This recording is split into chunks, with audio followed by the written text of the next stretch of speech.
Assalamualaikum warahmatullahi wabarakatuh. Halo semuanya, perkenalkan nama saya Nazila Nur Salsabila dari Program Studi Pendidikan Masyarakat Fakultas Ilmu Pendidikan Universitas Negeri Jakarta. Di sini saya ingin sedikit berbagi pengetahuan kepada teman-teman semua mengenai proses produksi media visual digital. Ikuti terus ya. Sebelum masuk ke dalam materi yang akan kita bahas, yang pertama-tama kita harus berkenalan terlebih dahulu tentang media visual pembelajaran.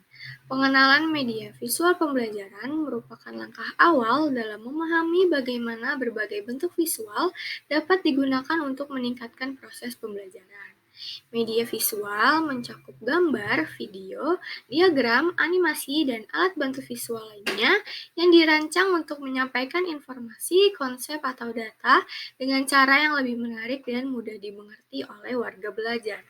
Konsep ini berakar pada pemahaman bahwa manusia cenderung memproses dan memahami informasi visual lebih cepat dan lebih efektif daripada teks atau informasi verbal saja. Media visual pembelajaran juga memiliki tujuan dan komponen yang perlu kita perhatikan dalam proses produksi media visual digital. Tujuan dari media visual pembelajaran yang pertama itu untuk memperkaya pengalaman belajar. Media visual membantu untuk membuat materi pelajaran lebih efektif dan menarik yang dapat meningkatkan motivasi belajar warga belajar. Lalu yang kedua, memudahkan pemahaman. Kompleksitas konsep atau proses dapat disederhanakan melalui visualisasi yang membuatnya lebih mudah untuk dipahami. Lalu tujuan yang ketiga ada mendukung berbagai gaya belajar. Penggunaan media visual mendukung warga belajar dengan gaya belajar visual, serta memberi variasi bagi mereka yang mungkin lebih cenderung ke gaya belajar lain seperti auditori atau kinestetik. Tujuan yang keempat yaitu ada meningkatkan retensi. Informasi yang disajikan secara visual seringkali lebih mudah diingat dibandingkan dengan informasi yang hanya disampaikan melalui tulisan atau kata-kata. Nah, setelah kita mengetahui tujuan dalam media visual pembelajaran, lalu kita akan masuk ke dalam komponen media visual pembelajaran. Komponen yang pertama yaitu ada gambar dan foto. Gambar dan foto ini dapat digunakan untuk menunjukkan contoh nyata, proses, atau untuk menyampaikan suasana dan emosi. Yang kedua, diagram dan grafik. Diagram dan grafik ini berguna untuk meringkas data atau menunjukkan hubungan antara elemen satu sama lain. Lalu komponen yang ketiga yaitu ada animasi dan video. Animasi dan video ini sangat efektif untuk menjelaskan proses yang bergerak atau berubah seiring berjalannya waktu. Atau bisa juga untuk menyajikan narasi dan studi kasus. Komponen yang keempat itu ada infografik. Infografik ini menggabungkan teks, gambar, dan data dalam format yang ringkas dan menarik untuk menyampaikan ringkasan informasi atau sebuah statistik. Dan komponen yang terakhir yaitu ada slide presentasi dengan memfasilitasi penyampaian informasi yang terstruktur melalui kombinasi teks, gambar, dan elemen visual lainnya. Setelah memahami tujuan dan juga komponen dari media visual pembelajaran, selanjutnya kita memasuki prinsip desain visual dalam pendidikan masyarakat. Prinsip desain visual dalam pendidikan masyarakat merupakan fondasi untuk menciptakan materi pembelajaran yang tidak hanya bersifat informatif, tetapi juga menarik dan mudah diakses oleh berbagai kelompok masyarakat. Prinsip-prinsip ini membantu pendidik dan perancang materi pendidikan untuk menyampaikan pesan mereka dengan lebih efektif dan memastikan bahwa informasi tersebut dapat diterima serta dipahami oleh audiens dengan latar belakang yang beragam. Di sini terdapat 8 prinsip tentang desain visual dalam pendidikan masyarakat.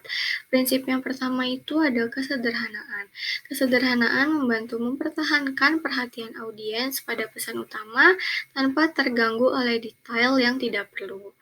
Prinsip kedua ada keseimbangan. Keseimbangan memberikan stabilitas dan struktur pada desain, membuat materi lebih menyenangkan untuk dilihat. Yang ketiga ada kontras. Kontras di sini itu dengan menggunakan perbedaan warna, ukuran, atau bentuk untuk menarik perhatian dan membedakan antara elemen desain. Kontras efektif menonjolkan informasi penting atau memandu mata audiens melalui materi pembelajaran. Lalu prinsip yang keempat itu ada kesatuan. Kesatuan di sini dengan menciptakan rasa keselarasan dan kohesi antara semua bagian desain. Kesatuan bisa dicapai dengan menggunakan skema warna yang konsisten, tipe font yang seragam, atau elemen visual berulang. Dengan memastikan bahwa semua bagian materi pembelajaran terasa terintegrasi. Prinsip yang kelima itu ada penekanan.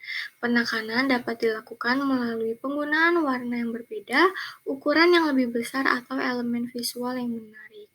Yang keenam ada alur visual.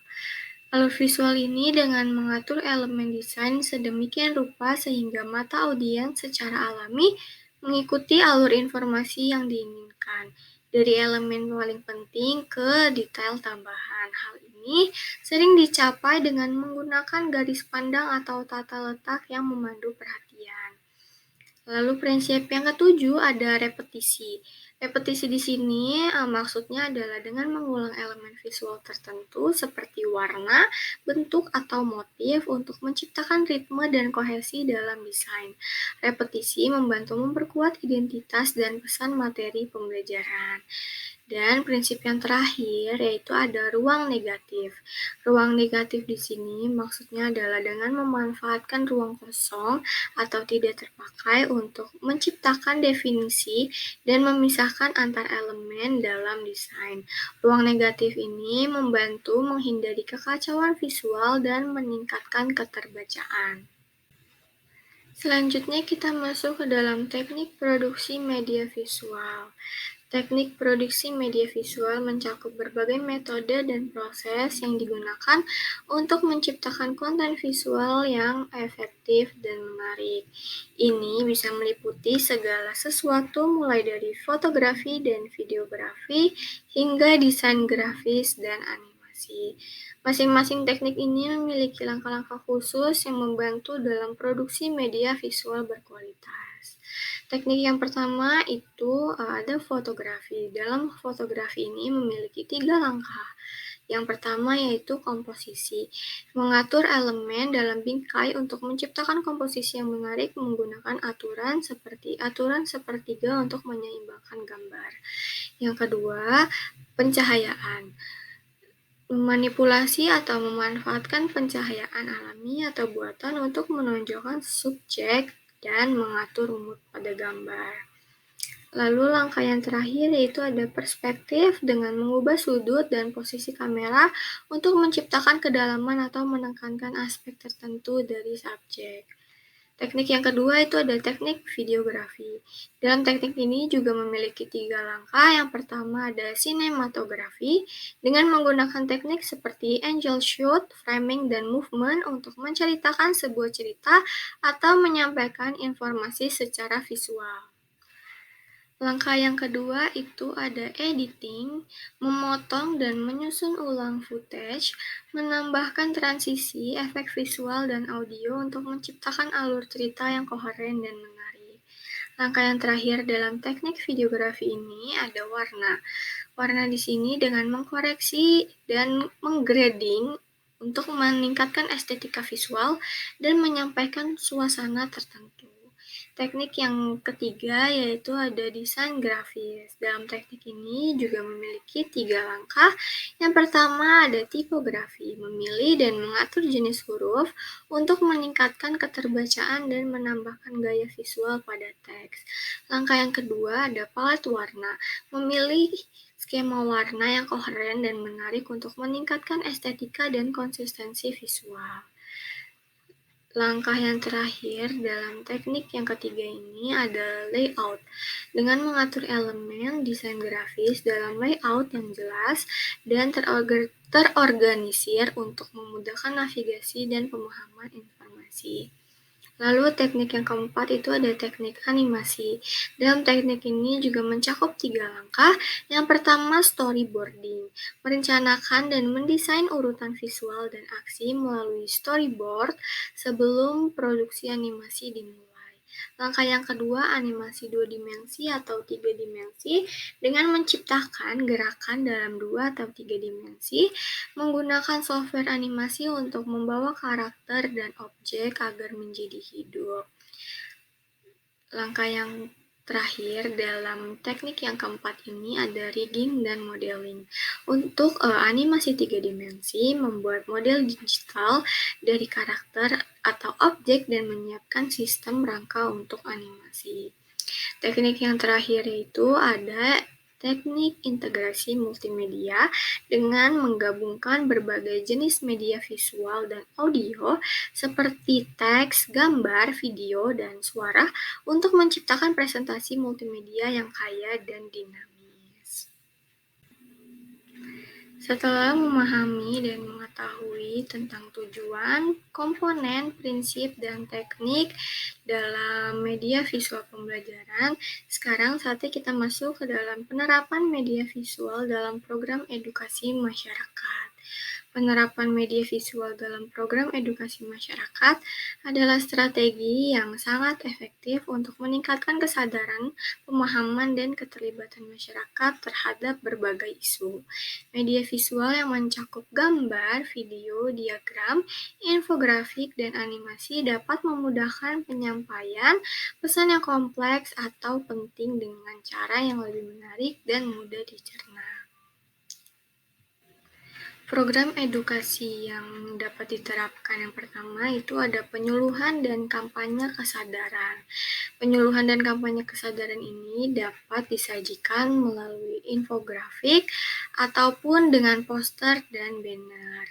Jika menyajikan dengan infografik, kita harus menyajikan data dan statistik melalui infografik yang dapat membantu masyarakat memahami skala dan signifikansi masalah tertentu. Sedangkan apabila kita menggunakan poster dan banner, dalam penggunaan gambar dan slogan yang menarik di dalam poster atau banner ini dapat menarik perhatian publik dan meningkatkan kesadaran tentang suatu isu. Lalu program yang kedua yaitu ada pendidikan kesehatan.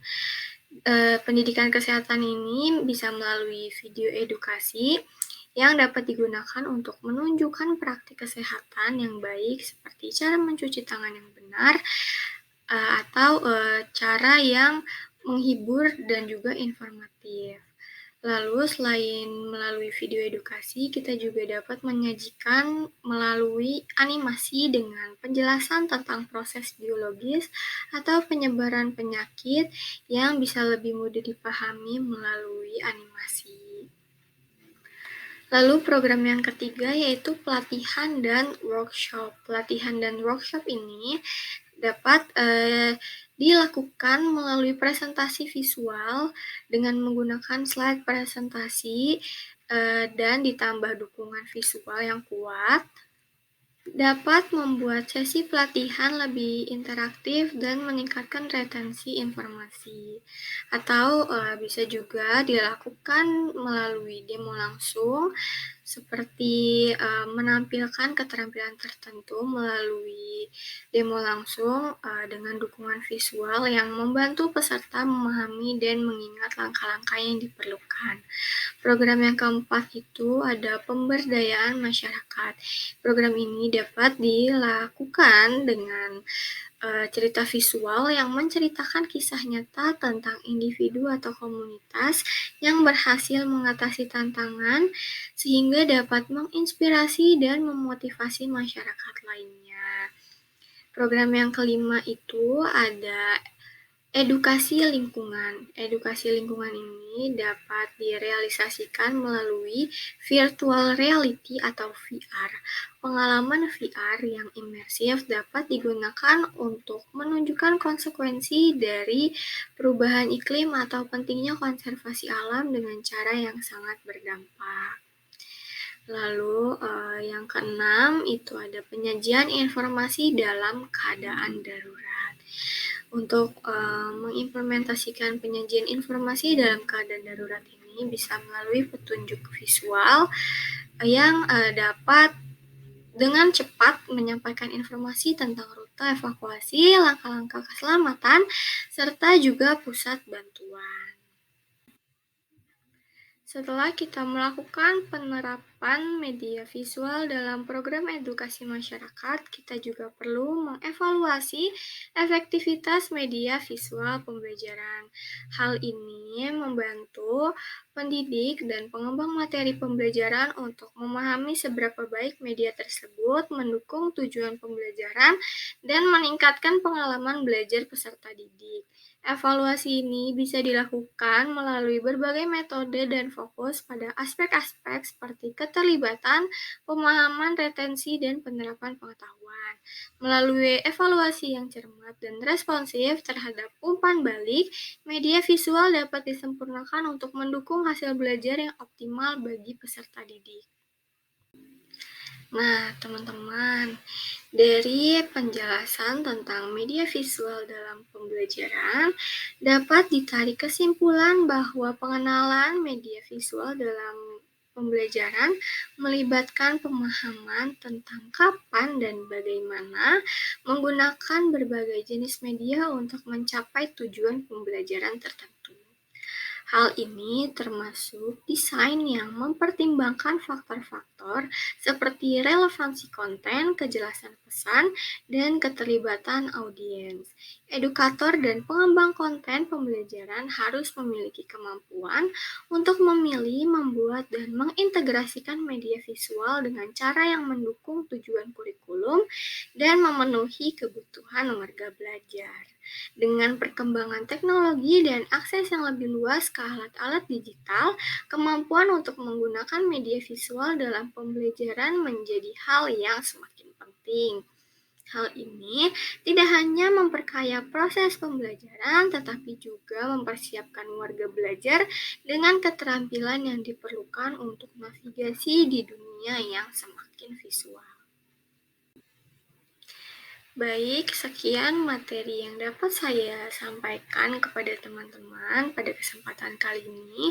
Semoga apa yang saya jelaskan tadi bisa bermanfaat dan bisa berguna bagi kehidupan sehari-hari kalian.